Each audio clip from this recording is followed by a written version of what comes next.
யாதும் உரே யாவரும் கேடீர்.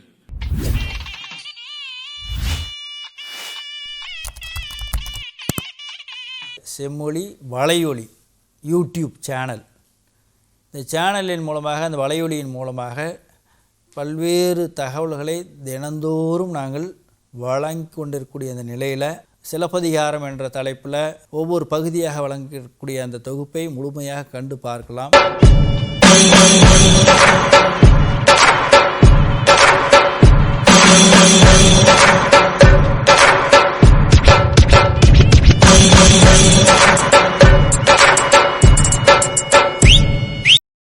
This paper is about Thiruvasagam, the greatest of Bhakti writings.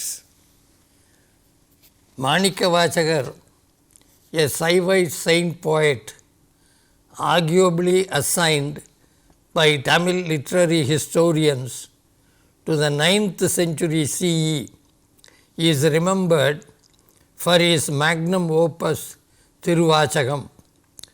Using a variety of folk song motifs, the poet pours out his fears and hopes, joys and sorrows in a number of impassioned lyrics that give a heart-rending account of his spiritual journey, marked by frustrating hardships and blissful encounters with the Supreme Being.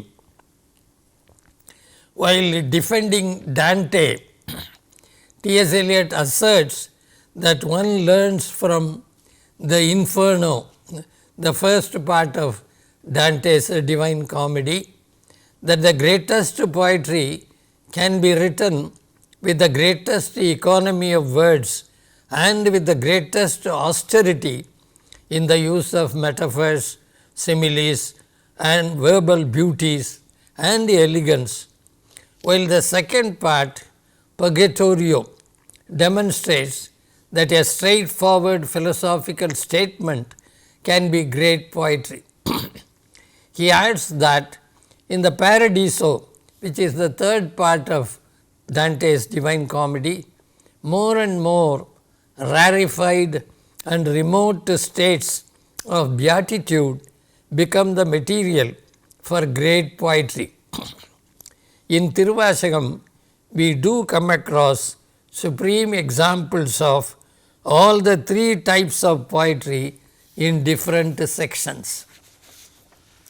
In the preface to his translation of Thiruvasagam, giving the reason why he thought of doing it when he was in his late 70s, Reverend G.U. Pope writes, the 51 poems which are here edited, translated and annotated are recited daily in all the great Saiva temples of South India, or on everyone's lips, and are as dear to the hearts of vast multitudes of excellent people there as the Psalms of David are to the Jews and Christians.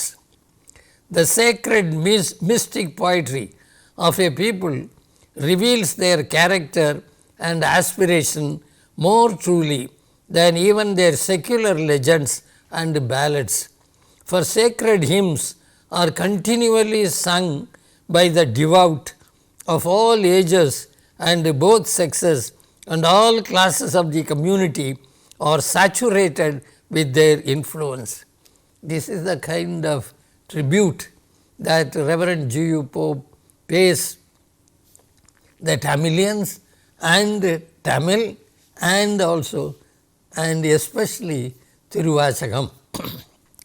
But the appeal of Thiruvasagam is universal, and as the learned priest himself acknowledges elsewhere, it is great as a work of art, as it successfully fuses poetry, music and religion. Making a succinct analysis of the meters employed in Thiruvasagam, the eminent translator, that is G.U. Pope, identifies 14 varieties falling under 4 heads. The 4 heads being Venba, Kalippa, Asiriyam and Viruttam. And then he goes on to add, in the sections called Thiruvasagam, Thiruvenba, Pandaya Nanmarai, there are 28 Nerisai Venbas. There are 7 variations of Kalippa. The first poem, Sivapuranam, having 94 lines of 4 feet and a final of 3 feet with the initial rhyme and assonance, is in Kalivenba meter. Of those really belonging to Kalippa, the following are called Kochaha Kalippa and are in verses of 4 lines each. Tiruchadagam, Tirukothumbi, Tiruthallenam, Tiruchadal, Tirupuvalli, Tiruvambavai, Tiruammanai, Tiruponnusal. These are of the same meter, but consist of stanzas of 8 or 6 lines each. Then Tiruvundiyar is the only example of Kalitharisai. It has 19 stanzas of 3 lines each. The first line has 4 feet and the others 3. Tiruchadagam comes under Kalippa and is said to be Kali Nilaithurai. It has 4 lines of 5 feet each. Tiruchadagam, Neethal Vinnappam, Tirupandi Padigam are all in the Kattalai Kalithurai meter. Tiruammanai is in the Kochaha Kalippa meter. Adaikalapattu is said to be of mixed meter, Kalavai. It is mainly of the Kali rhythm. The 4th line in each stanza is musical. Poems 2, 3 and 4, Kirti Thiru Agaval, Thiru Anda Pagudi, Potri Thiru Agaval are all in the Asiriyam measure or aphoristic meter. It is also called Agaval by Pope. Its sequence Thalai is antispastic. Ner follows Ner and Nirai follows Nirai. The 146 lines of the second poem, that is Kirti Thiru Agaval, and the 225 lines of the 4th poem, that is Potri Thiru Agaval, are examples of Nilaimandila Asiriyappa. The lines are all of 4 feet, that is Alavadi. The 3rd poem, that is Thiru Anda Pagudi, is in the Inaikural Asiriyappa meter. Asiriyam, where lines of 2 feet are interspersed. When the stanzas are of 4 feet, the meter is called Kali Viruttam. All these explanations are given by Reverend G.U. Pope. Tiruchadagam, Annaipattu, Uyirunnippattu, Tirupadai Ezhuchi, Achopadigam are all in Kali Viruttam. When the stanzas are of 5 feet, the meter is called Kalippa. When the stanzas are of 6 or more feet, the meter is called Asiriya Viruttam. Tiruchadagam, Tiruporchunnam, Kuyirpattu, Tirupalli Ezhuchi, Koil Mootha Tirupadigam, Asaipattu, Achapattu, Arpudapattu, Sennipattu, Tiruvarthai, Yathiraipattu, Tirupadai Achi, Anandamalai are all in this meter. The stanzas are of 7 feet in Tiruchadagam, Koil Tirupadigam, Vazhapattu, Arutpattu, Tirukkalukundra Padigam, Uyirunnippattu, Pidithapattu, Ennapadigam. The stanzas are of 8 feet in Tiruchadagam and Sethilapattu. Needless to add that the meters chosen by the same poet are in perfect accordance with the subject matter. Sivapuranam, the most popular section of Thiruvasagam, serves as a splendid preface in which we come across the following lines: Hail Namachivaya, hail foot of the Master, hail foot of him who doesn't leave my heart even for an instant, hail foot of the Guru Mani that rules Kohari, hail foot of him who becomes and draws near as the Agamam, hail foot of him, the one and the many as well as the king.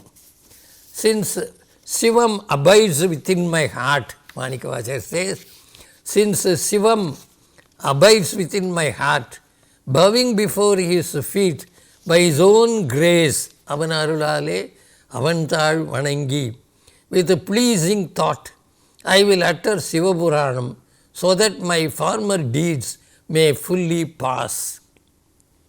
He says in another stanza, I was grass, shrub, worm, tree, several kinds of beasts, birds, snakes, stone, man, demon, horse, asuras, saints and gods.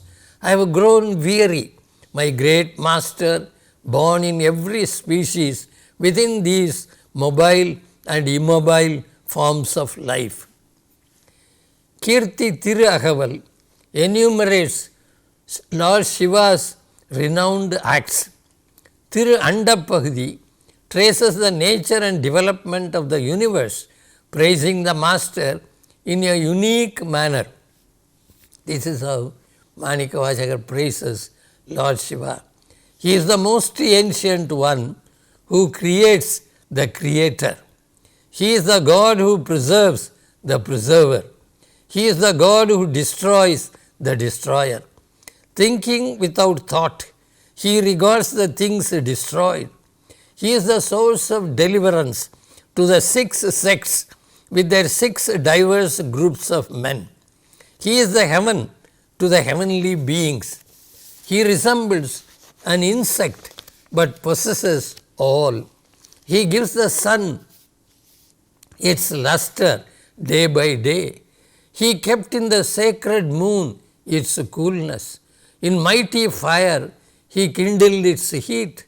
In pure ether he kept pervasive power. He gave energy to the ambient wind. He endowed the streams that shine in shade with sweet savour.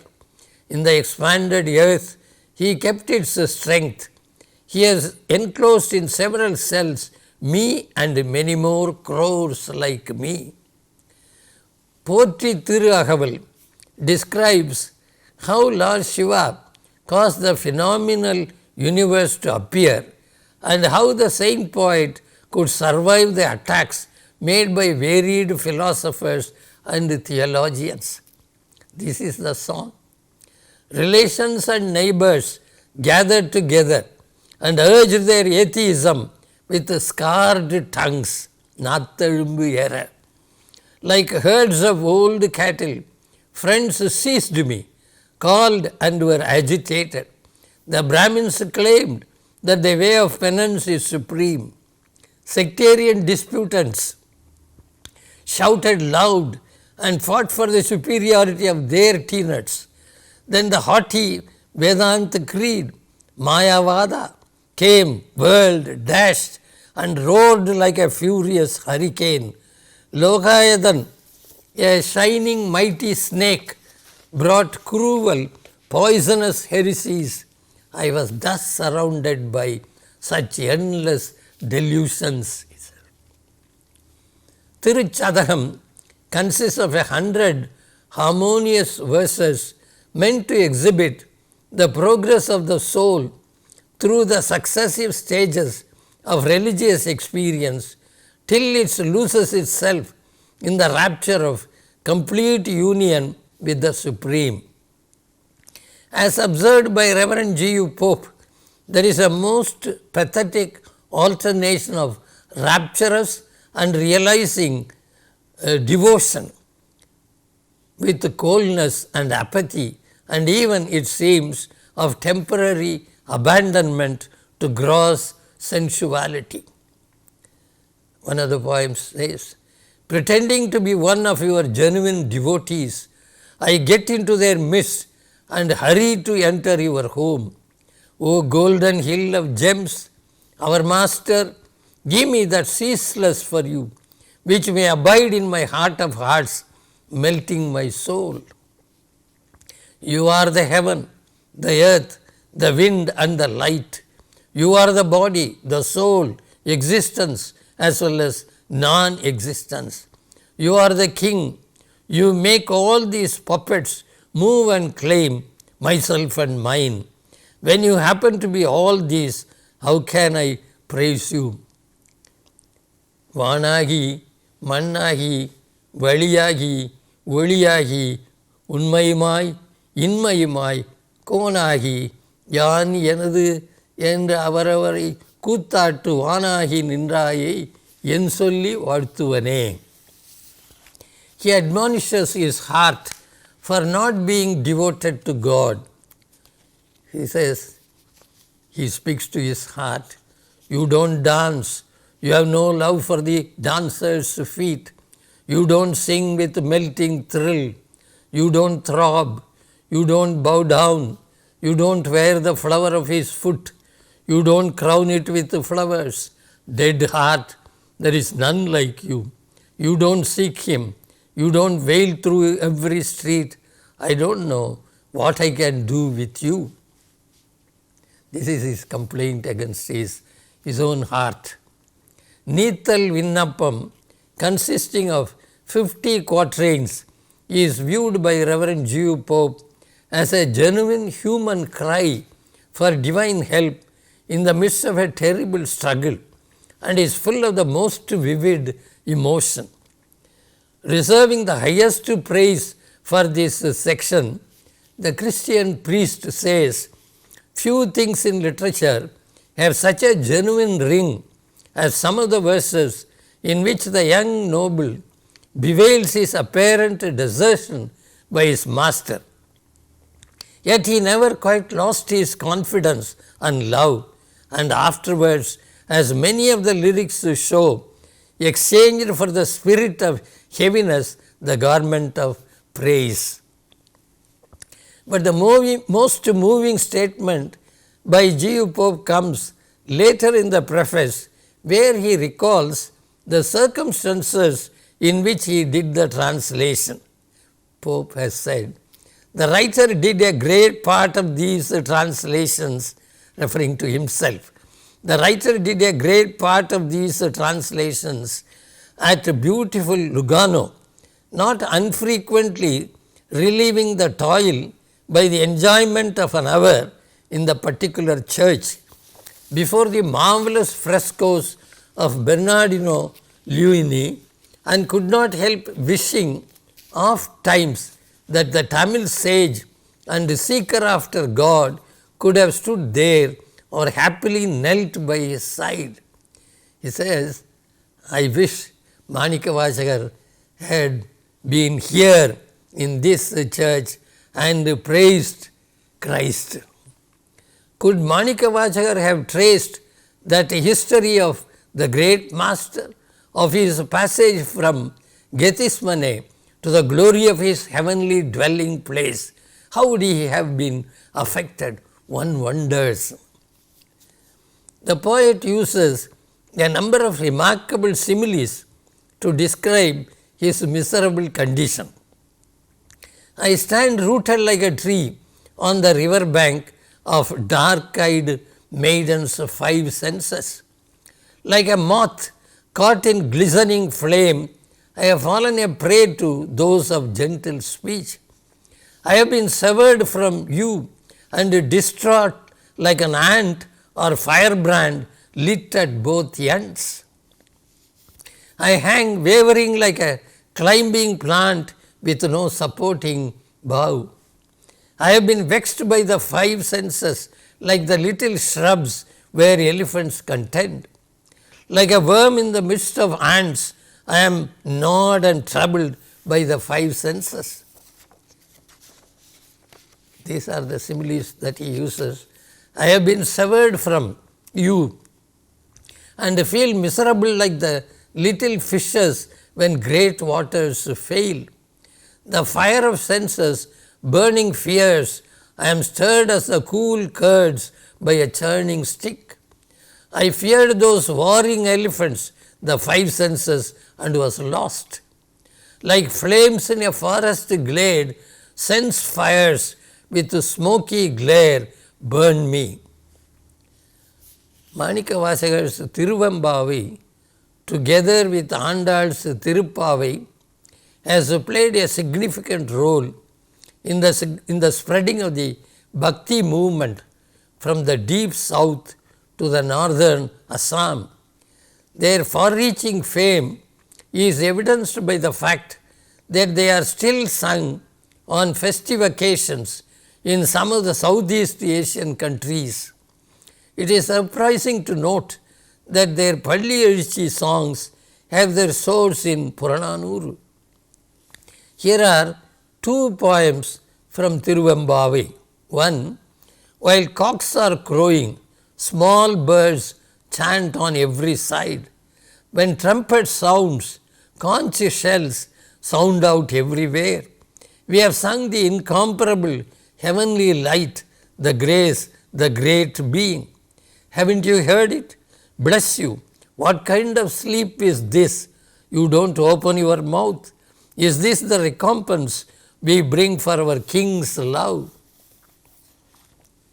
All of us sing the eternal, the first of beings, the only one, the lady's partner, our fair maid, arise. Then another Palli Ezhuchi poem. Dark crimson kuvalai flowers there, the red lotus here bloom, bright small birds sing there. Those who wash away their sins are gathered here. This swelling tank is like our queen and king. We plunge and plunge into the waters. Our shells resound, our anklets sound, our bosoms throb with joy.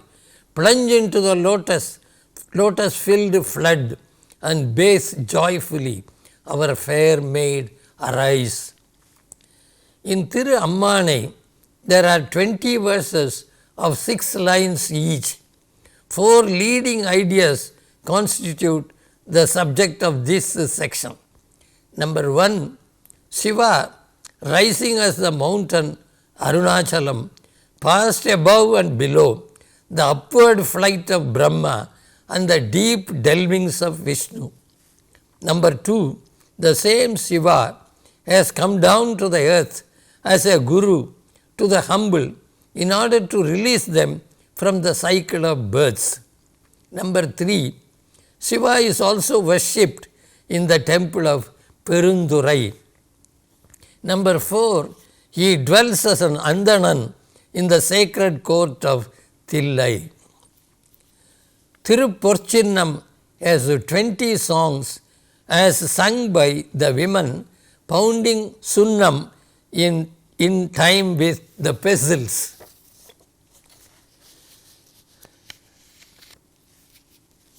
This is a song from there. Since the world would not serve for a martyr, great ones could raise up many pestles. Since the world would not be enough to behold, saints have come to mix the fragrant sunnam. Loving us, he has made us slaves, his own, and given his flowery feet to crown our heads. Singing the praise of the mountain's son-in-law, let us joyously pound the golden sunnam. Then another song. While our pearl-adorned bosoms dance, while the honeybees in our clustering locks dance, while our minds with Shivan dance, while bright fish-like eyes with dew dance, while wild joys with our master dance, while birds with the rest dance, while our Father with mercy dances, let us pound the golden sunnam. Thirukkothumbi consists of 24 line verses addressed to the humming bees which abound in the shady groves that surround the temples. Here the poet really addresses the soul in order to exhort it to seek Shiva's feet. He says, even after knowing that there is no love in me like Kannappan's. My father made me his own. Though I deserve it least, he ordered me to go to him because of infinite mercy. Heavenly grace adorning, he shines wearing white ashes. O humming bee, go and sing his praise. These gods are real gods, those others are gods indeed. Wrangling thus, men speak about false gods, rant and rave on this earth. No piety could boast. I cling to him so that earthly bonds might cease to cling to me. O humming bee, go and sing his praise. In Thiruvasagam, there are 24-line stanzas exhorting fellow human beings to sing the praise of Shiva, beating Thellayanam. This is one song from that section. Thirumal went deep down as a boar, but miserably failed to find his sacred feet. Shiva came as an Andanan so that we may know his form. He made me his own.